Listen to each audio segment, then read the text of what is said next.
இந்த ஆர்மி ஆபீசரோட ஃபேஸ்ல குண்டு பாஞ்ச இந்த நிலைமையில சிஎம் விஜய் அண்ணா எவ்வளவு காசோலை கொடுத்தாருன்னு உங்களுக்கு தெரியுமா?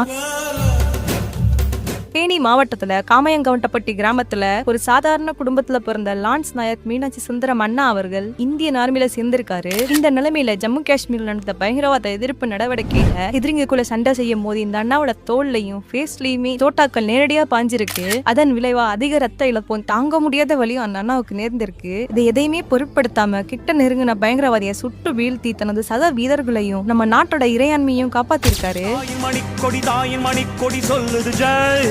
இந்த அசராத வீரத்திற்காக அவருக்கு இந்தியாவிலே 2வது உயரிய விருதான கீர்த்தி சக்கர விருதை கொடுத்து அந்த அண்ணாவை பெருமைப்படுத்திருக்காங்க. இந்த நிலைமையில இவர் நேர்ல சந்திச்ச நம்ம முதலமைச்சர் தளபதி விஜய் அண்ணா அவரது தியாகத்தையும் வீரத்தையும் கௌரவிக்கும் விதமா 48 லட்சம் காசோலை வழங்கியிருப்பாரு. அந்த தைரியத்துக்கு இந்த காசோலை எல்லாம் ஒண்ணுமே இல்லைனாலும் அந்த ஆர்மி ஆபீஸரோட குழந்தைய கையில வாங்கி முதலமைச்சரோட சீட்ல அவர் கூட அந்த பாப்பாவை உட்கார வச்சு